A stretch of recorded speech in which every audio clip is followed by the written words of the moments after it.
Dear students, welcome to Newton classes. आज हम लोग 24 जनवरी शिफ्ट 2 में जो जेईई मेंस का फिजिक्स का 25 क्वेश्चन आया था उसको सॉल्व करेंगे। ठीक है, तो बिना टाइम गवाए हुए शुरू करते हैं। ठीक है, इसमें डिटेल से एक एक क्वेश्चन को समझाया गया है। ठीक है, तो वीडियो पूरा देखिए और फिर अगर आपको दिक्कत होता है तो कमेंट में किसी क्वेश्चन को दिक्कत होता है तो पूछिएगा। ठीक, तो पहला क्वेश्चन देखिए वेव ऑप्टिक्स का है कि YDSC का क्वेश्चन है। यंग डबल स्लिट एक्सपेरिमेंट कर रहा है। ठीक है, तो उसमें पहले क्या करते हैं, हवा में हम जानते हैं कि क्या होता है, फ्रिंज विड्थ का फॉर्मूला जानते हैं क्या होता है। अगर हम सब फ्रिंज विड्थ का फॉर्मूला जानते हैं, बीटा बराबर क्या होता है, D lambda by D fringe width का। ठीक है, इसमें कहा है कि young double slit interference operators is emerge in a liquid of refractive index 1.44। यानी कह रहा है कि टोटल सेटअप को अगर हम सब एक ऐसा मीडियम में ले गए जहां पे क्या है उसका रिफ्रैक्टिव इंडेक्स 1.44 है, तो कह रहा है फ्रिंज विड्थ कितना होगा, है ना। तो फ्रिंज विड्थ के लिए हम सब जानते हैं क्या फॉर्मूला, बीटा बराबर डी लैम्डा बाई डी। लेकिन अगर यहाँ पे क्या हो जाए, रिफ्रैक्टिव इंडेक्स ए का वो लगेगा जब एयर में, तो एक्सपेरिमेंट जब एयर में हो रहा है तो उस समय हम सब जानते हैं बीटा बराबर डी लैम्डा बाई डी होता है। लेकिन अगर फ्रिंज विड्थ चेंज हो जाएगा, जब क्या करेंगे दूसरे मीडियम में ले जाएंगे, तो लैम्डा क्या हो जाएगा, लैम्डा डैश हो जाएगा और लैम्डा और क्या हो जाएगा, लैम्डा बाई म्यू। ठीक है, तो इसके अनुसार अब क्या हो जाएगा, इसको रिफ्रैक्टिव इंडेक्स 1.44 वाले मीडियम में लेंगे। ठीक है, तो नया बीटा न्यू कितना हो जाएगा, बीटा न्यू बराबर हो जाएगा D lambda by mu D. ठीक है, अब सबका वैल्यू रख दीजिए। तो देखिए आपका दिया हुआ है स्लिट से स्क्रीन का डिस्टेंस कितना दिया हुआ है, 0.7 मीटर, तो यहाँ पे रखते हैं 0.72। अब वैल्यू सिर्फ रखना है, लैम्डा का वैल्यू दिया हुआ 690 नैनोमीटर। ठीक है, तो यहाँ इंटू 10⁻⁻⁹ लिख लीजिए। ठीक है, म्यू का वैल्यू क्वेश्चन में दिया हुआ 1.44 है ना, और स्लिट विड्थ दिया हुआ, स्लिट का विड्थ स्मॉल डी का वैल्यू 1.5 है, 1.5 इंटू 10⁻⁻³ मीटर में कन्वर्ट कर लिए। अब यहाँ पे देखिए पॉइंट पॉइंट गया, 72 से 2 बार में गया। ठीक है, कैंसिल कर दिए सबको, जो जो मतलब काटा कुटी शुरू कर दीजिए, है ना। जब आपका क्या हो जाए, सब चीज हो जाए तो काटा कुटी ही बचाएगा। सॉल्व करिए इसको, तो अब क्या हो जाएगा, अब यहाँ पे हम तो देखिए तो ये 3 हो जाएगा, तो 3 से हमका 1.5 दूना 3, 3 से इसको काट लिए तो 230 हो जाएगा। अब इसे करना 230 गुने 10 के पावर, ये ऊपर जाएगा कितना हो जाएगा, -6। ठीक है, अब आंसर कह रहा है mm में, mm में कह रहा है तो क्या कर देंगे इसको, आप देखिए 10⁻³ से क्या कर दें हम तो mm में लिखना है तो गुना कर दिया और 10⁻³ से डिवाइड कर दिया, तो कितना हो जाएगा, इसको जो डिवाइड करिए 0.23 mm आ जाएगा। ठीक है, 1000 लगेगा, इससे डिवाइड तो ये हो जाएगा 10⁻³ मतलब mm हो गया 0.23, यानी बीटा का वैल्यू क्या हो जाएगा 0.23। अगला देखिए ये वाला क्वेश्चन का तो ट्रिक याद ही रखना, ये मतलब क्या करता है, रिपीट करता है और इसमें आपको वेवलेंथ का ऑर्डर पता हमसे असेंडिंग ऑर्डर में किधर से किधर क्या होता है, तो इसके लिए देखिए ट्रिक हम बता रहे हैं, ये इसको याद रखना है। ठीक है, तो ट्रिक याद करने का क्या है, यू भी, ठीक है, एक्स वाई, वाई यहाँ पे गामा लिखिएगा। ठीक है, और यू भी एक्स वाई और इधर लिखिएगा आई आर और M R, I R M R, समझ में आया, ये ट्रिक हो गया। तो यहाँ पे अब क्या है, यूवी से मतलब क्या हो गया, अल्ट्रा वायलेट रे, ये क्या हो गया आपका अल्ट्रा वायलेट रे। ठीक है, और यू भी है तो एक तो और भी हो जाएगा, यू भी भी। ठीक है, बी मतलब कौन सा बी हो जाएगा, विजुअल रे। ये जो लिख रहा है ना, ये क्या असेंडिंग ऑर्डर में आपका क्या हो जाएगा, इस तरह से दिखा रहा है, असेंडिंग ऑर्डर में आपका इधर से इधर क्या हो रहा है, वेवलेंथ बढ़ रहा है। ठीक है, इस साइड से इस साइड वेवलेंथ बढ़ रहा है, लैम्डा इंक्रीज कर रहा है। ठीक है, तो सबसे कम किसका होगा, गामा रे का। इसके बाद ये एक्स से हो गया एक्सरे का, यूवी तो अल्ट्रा वायलेट रे हो गया, वी से विजुअल रे हो गया। अब ये देखिए ये क्या है, आई आर, आई आर मतलब इंफ्रारेड, इंफ्रारेड रे। ठीक है। एम से हो गया माइक्रोवेव,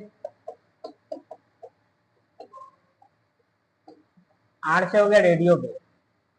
तो सबसे ज्यादा वेवलेंथ किसका होता है? रेडियो वेव का, ठीक है। और सबसे कम गामा रे का। गामा का तो हम सब पहले भी जानते हैं ना, गामा रे क्या होता है? सबसे ज्यादा पेनिट्रेट करता है, पेनिट्रेटिंग पावर गामा रे का सबसे ज्यादा होता है, तो उसका वेवलेंथ सबसे कम होता है। जिसका ज्यादा पेनिट्रेटिंग पावर उसका वेवलेंथ सबसे कम। तो गामा रे का पेनिट्रेटिंग पावर सबसे ज्यादा होता है, उसका क्या होगा? वेवलेंथ कम होगा। तो अब इसके अनुसार हम सब देख लेते हैं क्या कौन सा ऑर्डर होना है, कौन सा सही है ऑप्शन। तो देखिए सबसे पहले माइक्रोवेव दिया, माइक्रोवेव का तो सबसे ज्यादा है ना। रेडियो वेव का, रेडियो वेव तो दिया ही नहीं, तो सबसे पहला क्या हो जाएगा? सबसे बड़ा लैम्डा 1, यानी हम तो ऑर्डर यहाँ लिख रहे हैं, लैम्डा 1 सबसे बड़ा होगा। उससे छोटा, उससे छोटा देखिए अब कौन सा है? उससे छोटा देखेंगे इधर, तो इसके बाद माइक्रोवेव का इंफ्रारेड है, तो इंफ्रारेड देखिए लैम्डा 3 है, लैम्डा 3 लिख लीजिए, ठीक है। उसके बाद फिर देखिए क्या कौन सा होगा? इसमें अल्ट्रा वायलेट रे दिया है, तो यूवी रे, यूवी रे से पहले सबसे छोटा एक्सरे होगा या गामा रे, तो एक्सरे हो जाएगा, यानी कि लैम्डा 1, लैम्डा 3, और ये अल्ट्रा वायलेट रे कितना दिया है? लैम्डा 2। और सबसे छोटा कौन सा होगा? लैम्डा 4, लैम्डा 4 एक्सरे सबसे छोटा। यही आपका असेंडिंग ऑर्डर में हो गया, क्वेश्चन का असेंडिंग ऑर्डर में समझाना वेवलेंथ को। तो कौन सा? Lambda 4, lambda 2, lambda 3, lambda 1, third number. तो ये याद रखने का तरीका क्या है? यू भी ऐसे करके लिखिए, यू भी एक्स वाई, और यहाँ पे भी एक लिखेंगे विजुअल रे के लिए, अल्ट्रावायलेट रे, इधर क्या हो जाएगा? एक्स रे और गामा रे, और नीचे क्या? I R M R. I से क्या हो गया? इंफ्रारेड, ठीक है। आर, इंफ्रारेड आई आर हो गया, उसका एम से हो गया माइक्रोवेव, आर से हो गया रेडियो वेव। याद रखना है यू भी एक्स वाई, वाई मतलब गामा, ठीक है। और यू भी लिखेंगे तो बगल में भी एक और लिखेंगे विजुअल रे के लिए, ठीक है। ऐसा करके ये ट्रिक हो गया याद। इससे क्या होगा? आपको एक दो क्वेश्चन आएगा तो अरेंज कर लीजिए। अब ये क्वेश्चन में कर रहा है सॉलिड स्फीयर है जो रोल कर रहा है without slipping on a horizontal plane, यानी कि दे रहा है कि हॉरिजॉन्टल प्लेन में सॉलिड स्फीयर जो है रोल कर रहा है विदाउट स्लिपिंग, ठीक है।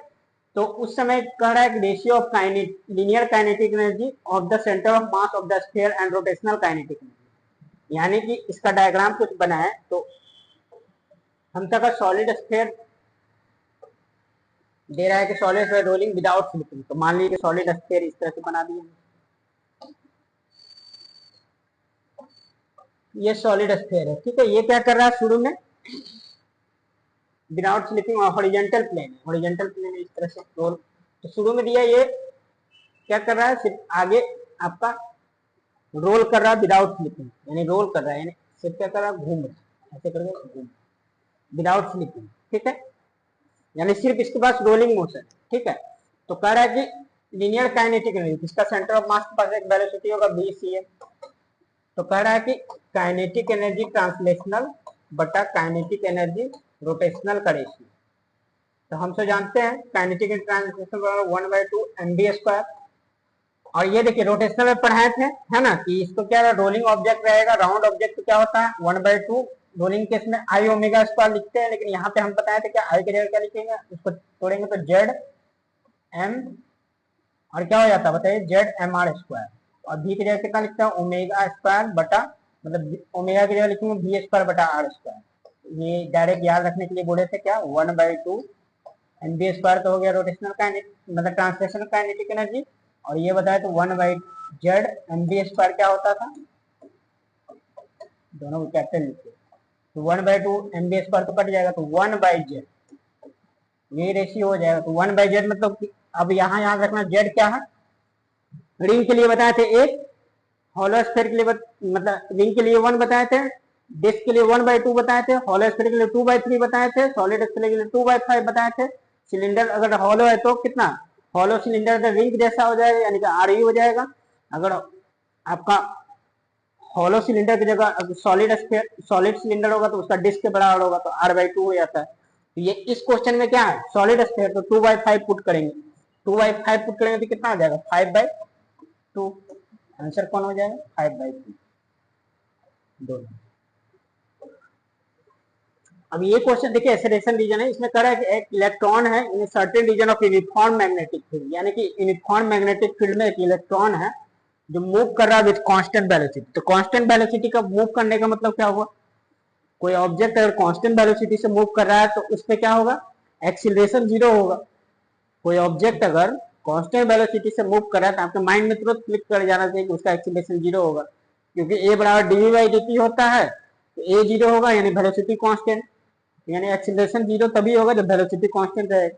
तो अगर वेलोसिटी कांस्टेंट है तो एक्सीलरेशन जीरो हुआ, तो एक्सीलरेशन जीरो हुआ मतलब उस पर फोर्स नेट जो लगते रहेगा वो भी जीरो होगा। इतना माइंड में आ जाना चाहिए, ठीक है। तो कह रहा है कि अगर कांस्टेंट वेलोसिटी से मूव कर रहा है यूनिफॉर्म मैग्नेटिक फील्ड में, तो उसका पाथ जो होगा स्ट्रेट लाइन पाथ होगा, और उसका रीजन दिया है कि the magnetic field in that region along the direction of the velocity of the electron. तो कह रहा है कि अगर ऐसा होगा कि कांस्टेंट वेलोसिटी में मूव कर रहा है तो उसका जो पाथ होगा वो स्ट्रेट लाइन होगा। ये तभी होगा जब, मतलब क्या कह रहा है कि मैग्नेटिक फील्ड के डायरेक्शन में ही इलेक्ट्रॉन का डायरेक्शन है। तो ये सही ही बोल रहा है। देखिए समझते हैं हम लोग। मान लेते हैं कि ये क्या है, इस तरह से दिया हुआ है, ऊपर से नीचे ही मान लीजिए कि मैग्नेटिक फील्ड है, और इलेक्ट्रॉन भी क्या कर रहा है, इसी डायरेक्शन में नीचे मूव कर रहा है, ठीक है। मैग्नेटिक फील्ड का डायरेक्शन भी नीचे और इलेक्ट्रॉन भी नीचे। तो अब इस पे फोर्स कितना लगता है बताइए, क्यू बी क्रॉस बी, हम सब पढ़े हैं। लेकिन इस केस में क्या कह रहा है कि यूनिफॉर्म मैग्नेटिक फील्ड है और वेलोसिटी कांस्टेंट है, यानी कि फोर्स नेट तो जीरो होगा, एफ जो निकालेंगे वो तो जीरो होगा। तो जीरो मतलब क्या होगा, बी कांस्टेंट है ना, तो ये जीरो होगा। तो ये जीरो होगा मतलब ये दोनों बी और बी के बीच में एंगल क्या होगा, बी क्रॉस बी जो हम लिखेंगे थीटा। जब ये टोटल टर्म जीरो होगा, जब बी और क्रॉस बी का बीच जो एंगल होगा वो क्या होगा, 0 डिग्री या फिर 180 डिग्री होगा। यानी कह सकते बी जो होगा पैरेलल होगा बी के, वेलोसिटी जो होगा मैग्नेटिक फील्ड के पैरेलल होगा, या फिर कह सकते हैं एंटी पैरेलल भी हो सकता है, एंटी पैरेलल भी हो सकता है। ये दोनों केस में जीरो हो जाएगा। तो इसमें कह रहा है कि दोनों अगर सेम पाथ में डायरेक्शन में वेलोसिटी में, तो इस केस में क्या स्ट्रेट लाइन पाथ होगा इलेक्ट्रॉन का, सही बोला, ठीक। तो ये दोनों आपका सही है। एक्सीलरेशन दीजिए कि अगर स्ट्रेट लाइन पाथ होगा तो दोनों को एक ही वेलोसिटी, मतलब मैग्नेटिक फील्ड के डायरेक्शन में इलेक्ट्रॉन को मूव करना पड़ेगा, ठीक है। इलेक्ट्रॉन जब मैग्नेटिक फील्ड के परपेंडिकुलर मूव करता है, अगर वो यूनिफॉर्म मैग्नेटिक फील्ड हो और इलेक्ट्रॉन अगर 90 डिग्री पे आ रहा है, तो वो तो हम सब पढ़े हैं, है ना, उस समय क्या होता है, सर्कुलर मोशन में मूव करने लगता है इलेक्ट्रॉन। चलिए आगे देखते हैं। ये क्वेश्चन दिया कि एक लॉन्ग स्ट्रेट लाइन वायर है having a cross sectional, having एक दिया है कि long straight wire of a circular cross section, इसका circular cross section with radius a carries steady current I, ठीक है। तो देखिए वायर जो होता है ना असल में एक सिलेंडर जैसा होता है, तो इसका कुछ डायग्राम कुछ ऐसा बना लेते हैं। देखिए हम सब क्या करते हैं, एक सिलेंडर ही बना लेते हैं, ठीक है। सिलेंडर समझ जाइए कि यही वायर, इसको बड़ा करके दिखा रहे हैं। वायर तो पतला होता है लेकिन बड़ा करके दिखा रहे हैं, ठीक है। अब ये कड़ा बहुत लंबा वायर है, इसको क्या बना दिए, डॉट डॉट करके आगे बढ़ा सकते हैं। यही आपका क्या हो गया, इनफाइनाइट वायर हो गया, ठीक है। अब इसमें देखिए दो किस्म, इसका रेडियस दिया हुआ क्या, ए, ठीक है। अब ए इसका रेडियस है, तो हम सब क्या समझे कि यहाँ पे इसमें करंट क्या होगा, सारे जगह इस तरह से फ्लो कर रहा है, ठीक है। क्रॉस सेक्शनल पार्ट से करंट आई फ्लो कर रहा है, ठीक है। तो अब हम सब देखेंगे कि अगर मान लीजिए जब when r is less than a, जब आर जब लेस देन ए होता है ना, यानी कि रेडियस से मतलब कम हो जाए, मतलब अंदर हो जाए पॉइंट, तो हम सब क्या करेंगे, एक एम्पीरियन लूप लेंगे इस तरह से। तो अंदर में हमको क्या करना पड़ेगा, ये पाथ में कितना करंट फ्लो हो रहा है, इसके लिए हमसे जानते हैं एम्पियर लॉ क्या कहता है, B dot D L, integral B dot D L equal to mu naught into I enclose. ये देखिए अच्छा डिराइव करके हम बता रहे हैं, ठीक है। ऐसे डायरेक्ट हम तो जानते हैं कि पढ़े हुए तो है कि मैग्नेटिक फील्ड जो होता है अंदर में जो होगा डायरेक्टली प्रोपोर्शनल होता है डिस्टेंस के, है ना, और जब बाहर निकलेंगे तो इनवर्सली होता है। इसको देखिए अंदर वाले केस में देखिए डायरेक्टली होगा, यहाँ सॉल्व करेंगे।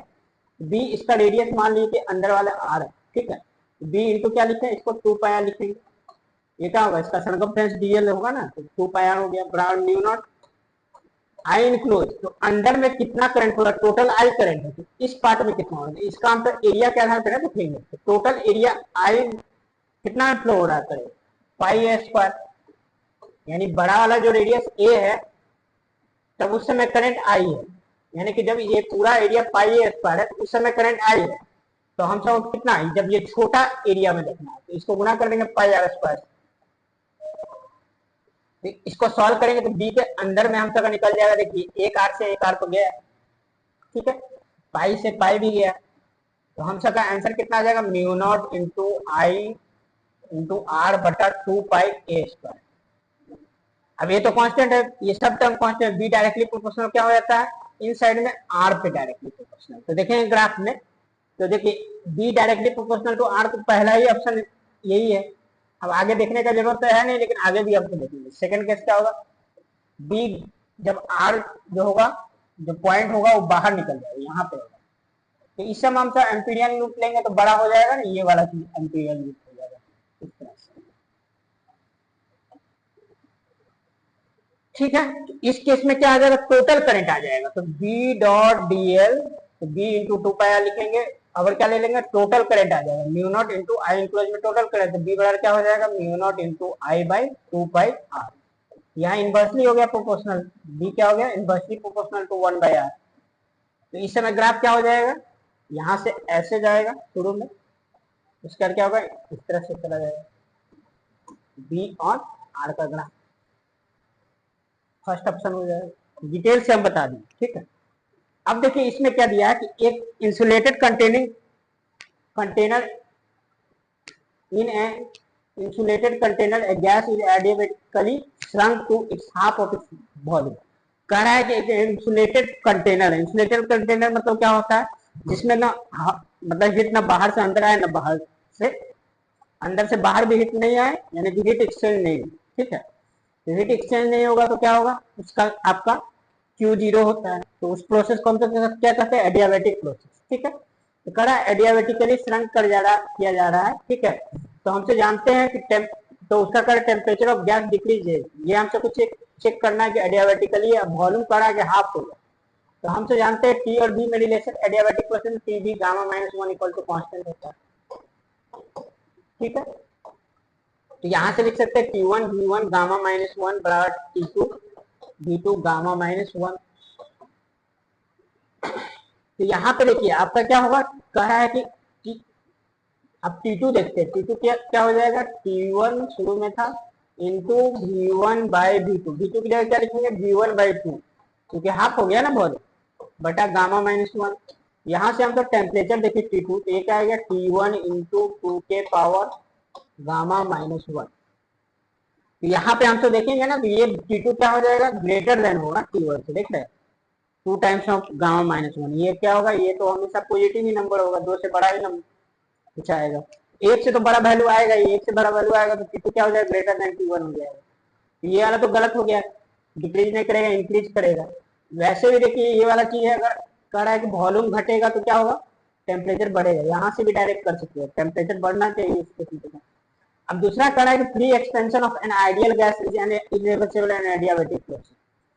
तो ये देखिए इसका रीजन तो कोई सही नहीं है कि किस कारण, ये रीजन तो सही दिया नहीं है, लेकिन ये अपने आप में ये सही है कि फ्री एक्सपेंशन जो होता है ना आइडियल गैस का, वो क्या होता है, इरिवर्सिबल होता है, और वो क्या होता है, बहुत फास्ट प्रोसेस होता है। हम सब एडियाबेटिक प्रोसेस भी जानते हैं कि क्या होता है, सडन होता है, अचानक में। फ्री एक्सपेंशन भी सडन होता है, होते ही और इरिवर्सिबल होता है, ठीक है। तो ये आपका दोनों स्टेटमेंट सही है, लेकिन रीजन आपका सही नहीं है ना। कौन सा हो जाएगा, both A and R true but R is not the correct, 4 number हो जाएगा, ठीक है।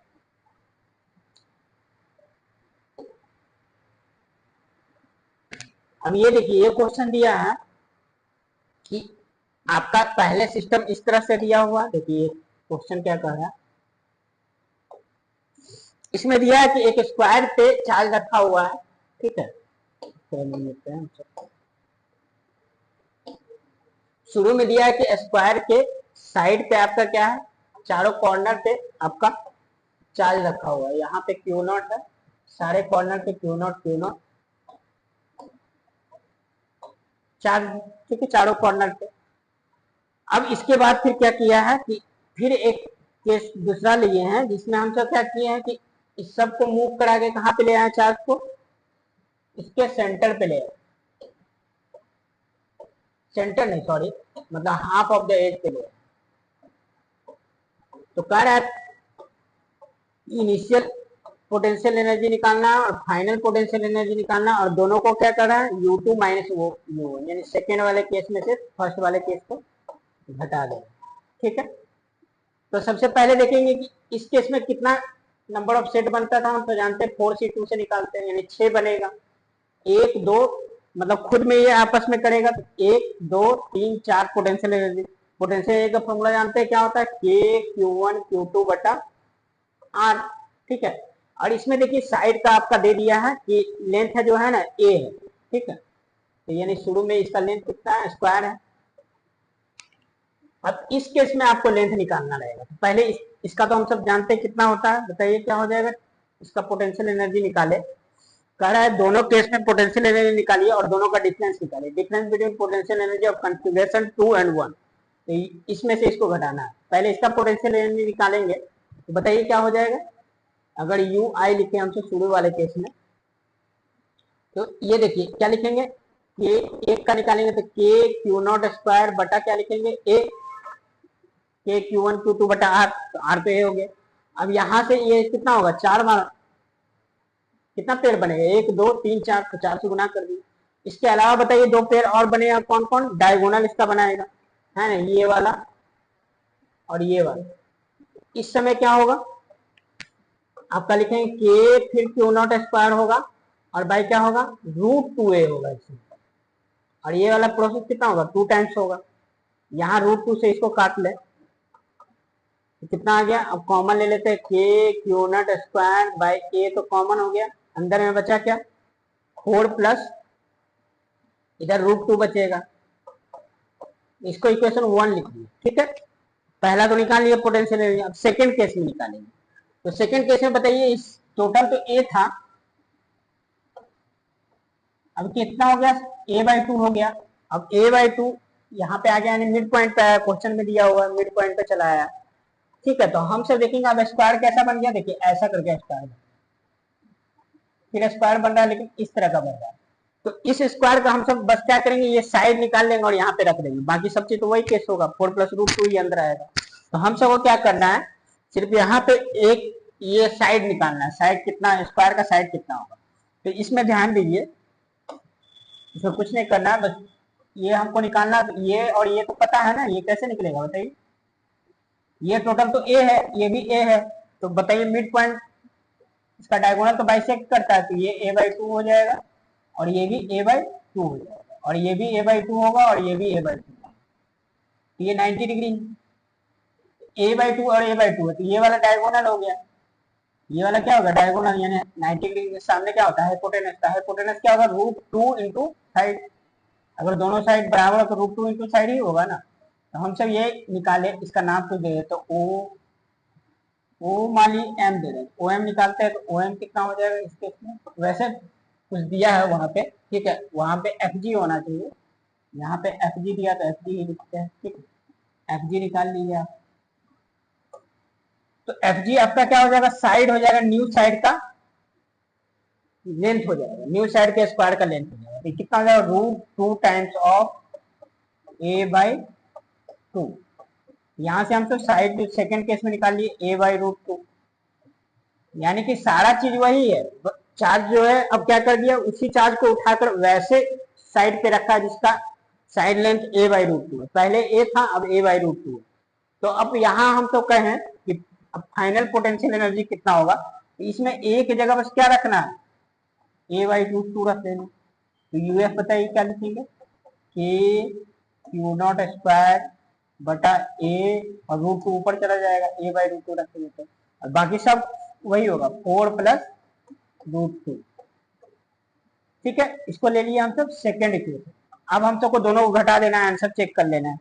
तो देखिए हम तो दोनों को घटा के चेक कर रहे हैं, तो इतना तो कॉमन है ही, सेकेंड में से 1 को घटाना है, के Q0 स्क्वायर बटा ए तो है। अब देखिए उसमें से इसको घटाना है, तो 4√2 में से ये √2 घटेगा तो कितना हो जाएगा, 3√2। ठीक है, उसका √2 गुना होगा तो 2 हो जाएगा, 2 में से ये क्या 4 घटेगा, तो 2 में से 4 घटेगा तो कितना होगा, -2। ये आंसर देख लीजिए कौन सा है। के Q not square A 3√2 - 2। Option आपका देखिए 4 है, ठीक है, ऑप्शन 4 में ही है ऐसा है। समझ में आया? ठीक है, यही करना, पहले वाला निकाल लेना है, उसके बाद फिर क्या करना, सेकंड वाले केस में आपका स्क्वायर का ही साइड देखना, बस क्या स्क्वायर का साइड देख लेना कितना, इसी में रख देना, क्योंकि सब चीज तो वही होगा, बस साइड का चेंज हो गया, यानी ये जनरल फॉर्मूला होगा, है ना। ये देखिए इसमें दिया है कि एक सॉलिड स्फीयर है एंड हॉलो स्फीयर है of the same mass and same radius R roll on an inclined plane, ठीक है। Let the time taken to reach the bottom by the solid sphere and hollow sphere are t1 and t2 respectively, then कौन सा सही है। तो हम तो इसका डायग्राम कुछ बनाए, तो ऐसा कुछ कुछ करके डायग्राम हो, इंक्लाइंड प्लेन पे है ना, तो इंक्लाइंड प्लेन ऐसे करके बना लिया हमने।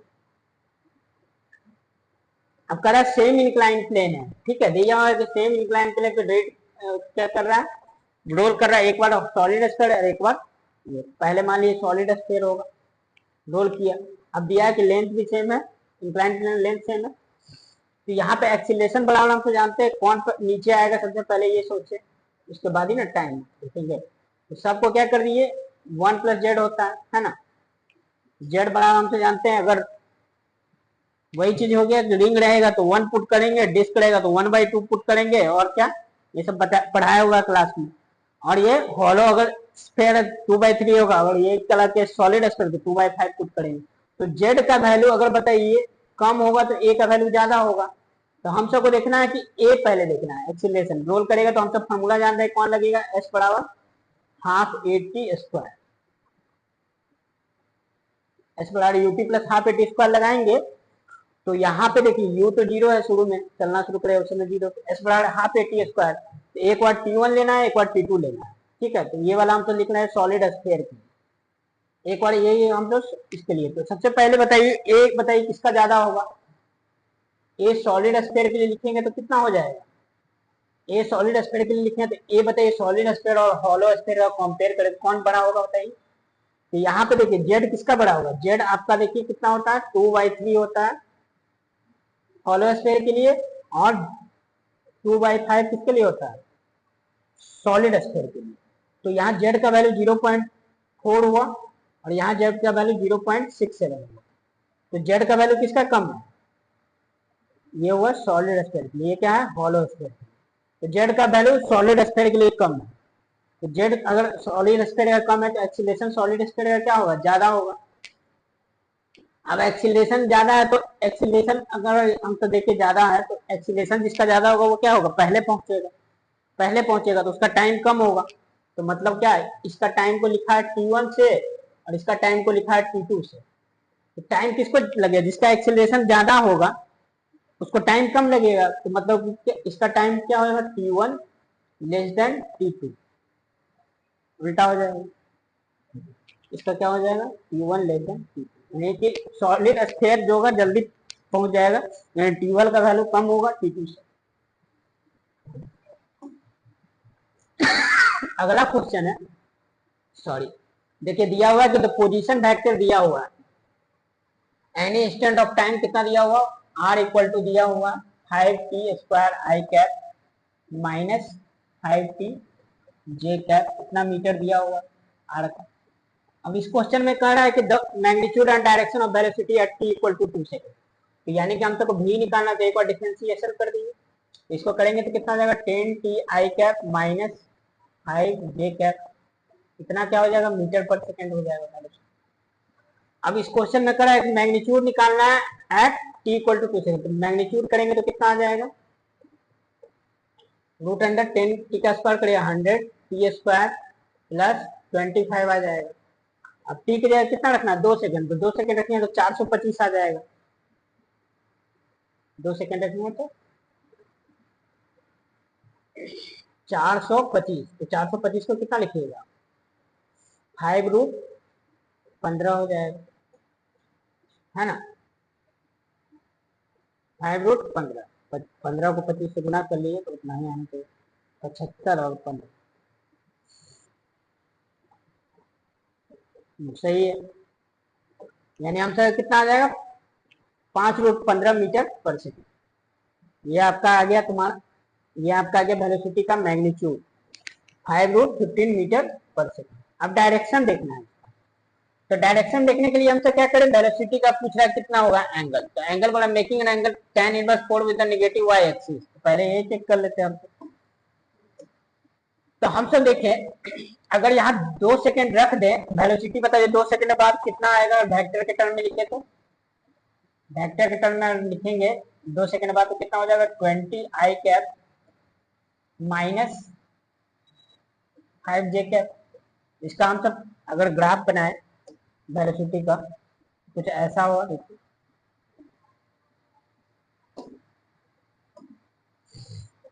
यहाँ देखिए v कितना x डायरेक्शन में 20 आई कैप और यहाँ पे माइनस 5 है, 20 आई माइनस 5 इधर हो गया।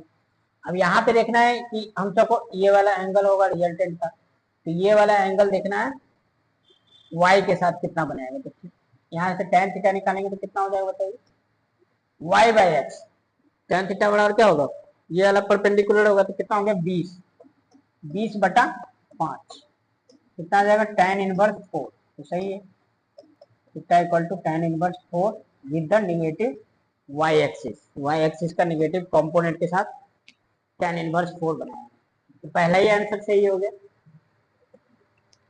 बाकी चेक करने का जरूरत है ना। ये देखिए which of the following represents the Celsius and Fahrenheit temperature. अभी देखिए टेम्परेचर बढ़ रहा है ना, गर्मी में तो टेम्परेचर बढ़ता ही है, तो अभी डिग्री सेल्सियस बहुत देखिए क्या होगा कि डिग्री सेल्सियस फारेनहाइट दोनों गर्मी में यूज होता है। कैसे, रूम का टेम्परेचर देखिए बढ़ते जाता है तो हमको एसी चलाना पड़ता है, कहते 16 डिग्री सेल्सियस पे एसी चलाना है, ठीक है। और दूसरा क्या फारेनहाइट, आदमी को बुखार लगना ही लगना है, मौसम में अगर पानी नहीं पिएगा तो इससे धीरे धीरे अभी तो स्टार्ट ही है, तो सेल्सियस ऑफ फारेनहाइट सबसे ज्यादा यूज होता है गर्मी में, है ना, ये बोलता है 40 डिग्री सेल्सियस टेम्परेचर। तो ये दोनों में रिलेशन आप जानते हैं, पहले से क्या पढ़ा हुआ बताइए, C माइनस 0 बटा 100 बराबर F माइनस 32 बटा 180, रिलेशन हम तो जानते हैं। यहाँ से और सॉल्व करेंगे, हमसे को लिखना C और F का, C रखना Y पे, C बराबर हम तो निकालेंगे, यहाँ से 9 गया, यहाँ पे 5 गया, ठीक है, 20 से काट लिए, तो हम अगर C का वैल्यू कितना हो जाएगा 5/9 F माइनस 32 इंटू 5/9, ठीक है। तो अब इसका ग्राफ कुछ बना है, तो देखिए ये क्या हो गया, हमसे लिखे C बराबर MF प्लस C लिख सकते हैं, C नहीं, ये समझिए कि y बराबर mx प्लस सी, y बराबर mx प्लस सी का ग्राफ, जहाँ पे x क्या हो गया फारेनहाइट, ठीक है, तो x कहाँ पे रहना चाहिए, इस पे फारेनहाइट, और इधर सेल्सियस, y वाला ग्राफ, m का स्लोप, तो स्लोप अगर पूछता तो 5/9 हो जाएगा, और ये y इंटरसेप्ट कितना होगा, निगेटिव दिया है ना, c का वैल्यू कितना -32 से टिकड़िया, तो कुछ आ जाएगा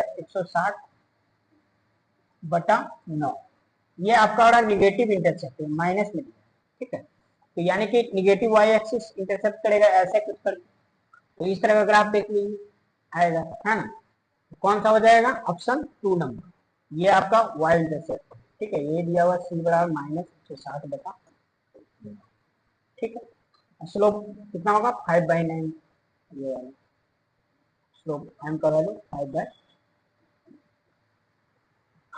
तो आपका ग्राफ तो यही होना चाहिए 2 नंबर। अगला देखिए, इसमें दिया है कि फोटो इलेक्ट्रिक वाला, तो फोटो इलेक्ट्रिक में हम सब कुछ रिलेशन जानते हैं, उसको देख लेते हैं, उसी से रिलेटेड क्वेश्चन। तो फोटो इलेक्ट्रिक में हम सब पढ़े क्या होता है hc/लैम्डा, या कहेंगे h म्यू बराबर, ये क्या हुआ एनर्जी ऑफ फोटोन, ये 2 फॉर्म में यूज होता है, वर्क फंक्शन और काइनेटिक एनर्जी मैक्सिमम, ठीक है। अब काइनेटिक एनर्जी मैक्सिमम को हम सब क्या लिखते हैं, E इंटू स्टॉपिंग पोटेंशियल, तो यहाँ से हम सबको रिलेशन पूछ रहा है V नॉट और V का ग्राफ लीनियर होगा, तो यहाँ से हम तो निकालते हैं, तो यहाँ से हम तो लिखे V नॉट बराबर क्या लिखिएगा बताइए, V नॉट बराबर लिखेंगे, वहां से सॉल्व करें, h म्यू हो जाएगा बटा E हो जाएगा minus phi naught by E हो जाएगा, यही आपका रिलेशन हो गया किसके बीच में, स्टॉपिंग पोटेंशियल और फ्रीक्वेंसी के बीच में,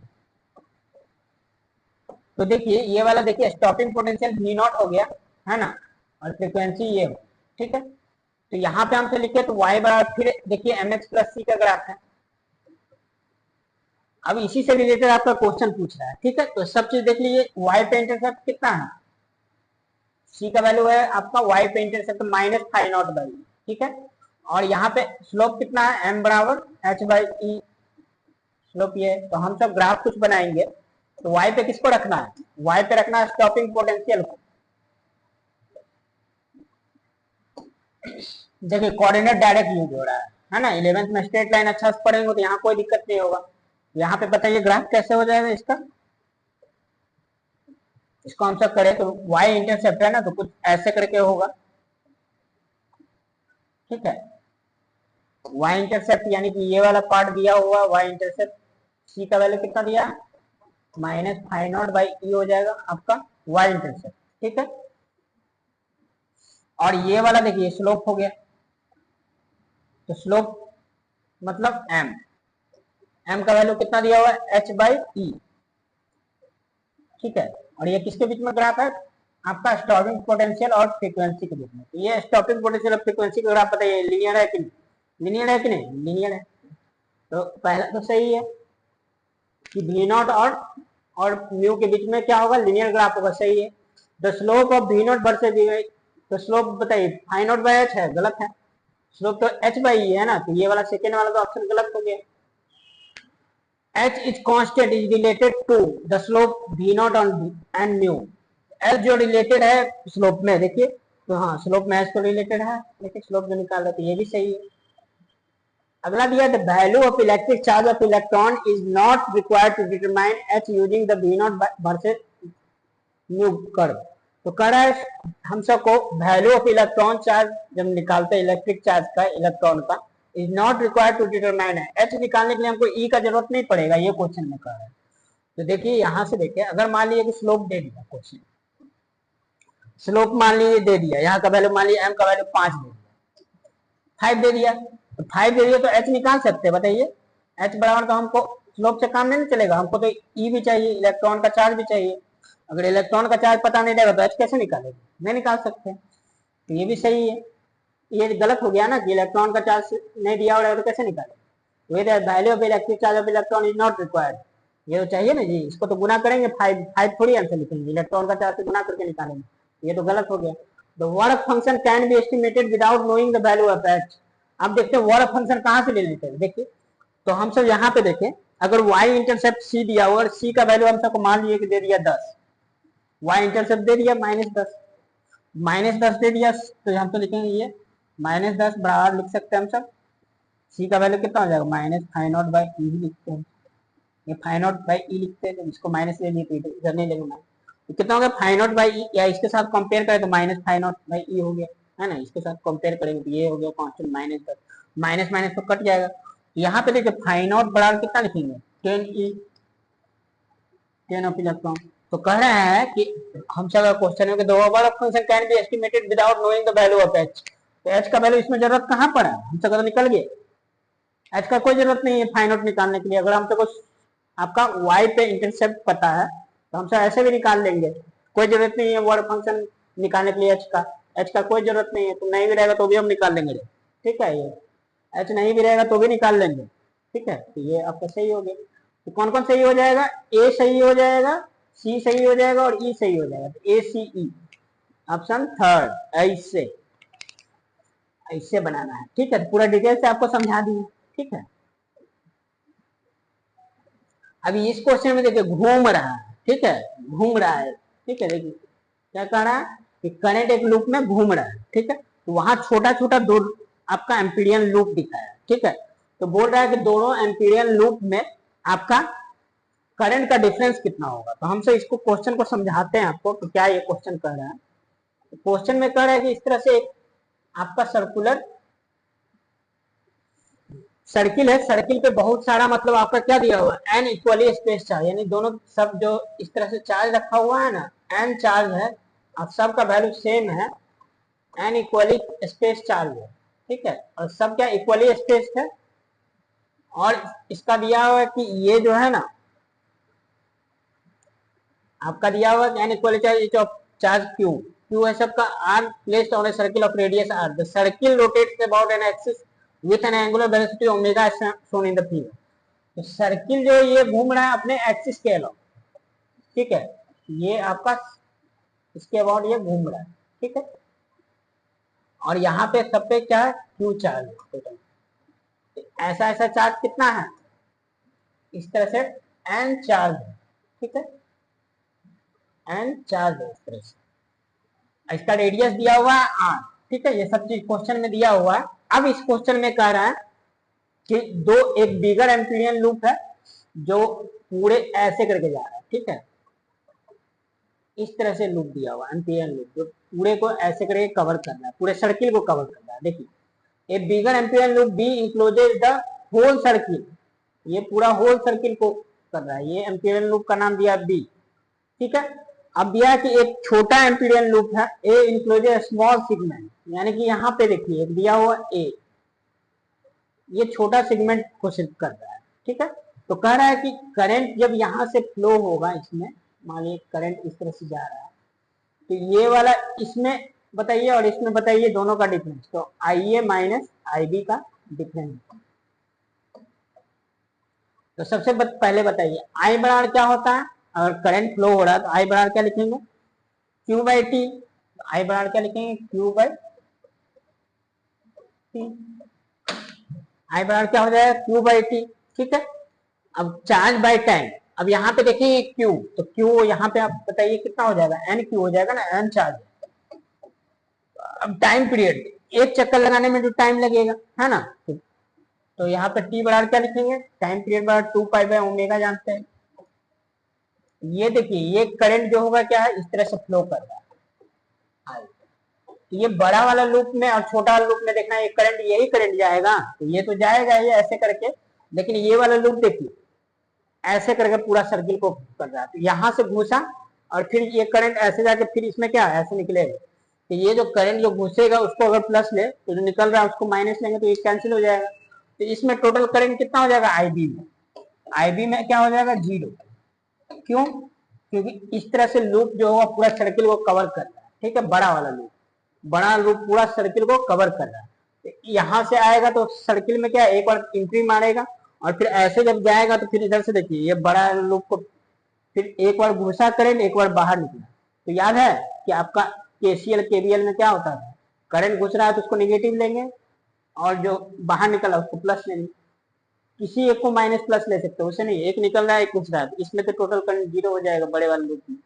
अब ये छोटा वाला लूप में देखना है, तो छोटा लूप में तो सिर्फ करंट ऐसे करंट एंट्री कर रहा है, इंटर करते हुए ऐसे जा, ठीक है, तो एक बार में इस तरह से करंट जो करंट यहाँ फ्लो हो रहा है वही करंट यहाँ पे आएगा, तो ये छोटा वाला करंट में ये वाला जो सब में जो जा रहा है उसी में ये भी जाएगा, तो ये वाला छोटा वाला एम्पीरियन लूप में हम सब देखें तो ये कुछ ऐसे है, यानी कि ऐसे करके छोटा सा, इसमें करंट ऐसे करके घुस गया, बस कहानी खत्म, जो करंट आए जा रहा है वही आई इसमें भी जाएगा। तो हम सब देखें आई ए तो इतना ही हो जाएगा, आई बी ये होगा, तो दोनों का डिफरेंस पूछ रहा है, दोनों का डिफरेंस तो यही हो जाएगा ना, दोनों घटाएंगे तो ये तो 0 है, तो एन क्यू ओमेगा बाई 2 पर आंसर कौन हो जाएगा, थर्ड नंबर। अब ये देखिए ये सब क्वेश्चन तो लग रहा है बहुआ वाला, क्या है इसमें आपको कह रहा है कि वर्क डन निकालना है साइक्लिक प्रोसेस, तो साइक्लिक प्रोसेस में हम लोग जानते हैं डेल्टा यू क्या होता है, 0। फर्स्ट लॉ ऑफ थर्मोडायनेमिक्स हम तो जानते हैं delta Q delta U plus delta W होता है। अब पीबी का ग्राफ दिया हुआ है तब तो आपको कुछ देखना ही नहीं है, बस एरिया निकालिए, ये तो 0 है, तो साइक्लिक प्रोसेस में जानते हैं चेंज इंटरनल 0 होता है। तो इसमें कह रहा है मैग्नीट्यूड ऑफ हीट एक्सचेंज, तो हीट एक्सचेंज किसके द्वारा, वर्क डन के बराबर होगा, है ना, तो वर्क डन इसका निकालेंगे तो क्या होगा, सिर्फ इसके द्वारा एरिया निकाल देंगे, तो छोटा वाला सर्किल का एरिया, हाफ सर्किल का एरिया क्या होता है 1/2 पाई। अब यहाँ पे देखिए पाई, अब यहाँ पे क्या इसको अगर सेंटर मान ले ओ ए, तो ओ ए इंटू ओ भी लिख सकते हैं, ओ ए बताइए कितना होगा 1/2 पाई आर स्क्वायर, आर स्क्वायर मतलब ओ ए इंटू ओ बी, तो ओ ए बताइए कितना हो जाएगा, पहले तो ये दोनों के बीच का डिस्टेंस देखिए कितना है 200, तो 200 का आधा कर दीजिए, तो 200 का आधा करेंगे तो कितना होगा 100, और क्यूबिक सेंटीमीटर है तो इसको क्या करेंगे क्यूबिक सेंटीमीटर 10 के पावर -6 हो जाएगा ना, मीटर में बदलेंगे 10 के पावर -2 का क्यूब करेंगे, ठीक है। इतना आपका आ जाएगा। उसमें देखिए कितना दिया, फिर देखिए 400 दिया, 400 फिर 200 हो जाएगा, 200 का आधा करेंगे तो फिर 100 हो जाएगा, तो 100 गुने 10⁻³ पास्कल है ना, किलो पास्कल है, 10⁻³ से गुना कर देंगे। अब इसी को सॉल्व करना है, आपको आंसर लिखना है। तो यहाँ पे हम सब पाई में आंसर दिया, तो पाई में रहने दिए, पाई को चेंज करने की जरूरत है नहीं। तो ये 4 हो गया और ये घट गया, तो ये कितना होगा, 4 3 2 5 2 7, 7 में से 10 घट गया तो कितना होगा, एक 10 बचेगा और एक 2 बचेगा, एक पाई, ये हो गया, तो 2 बचेगा 5 पाई, कौन हो जाएगा 5 पाई।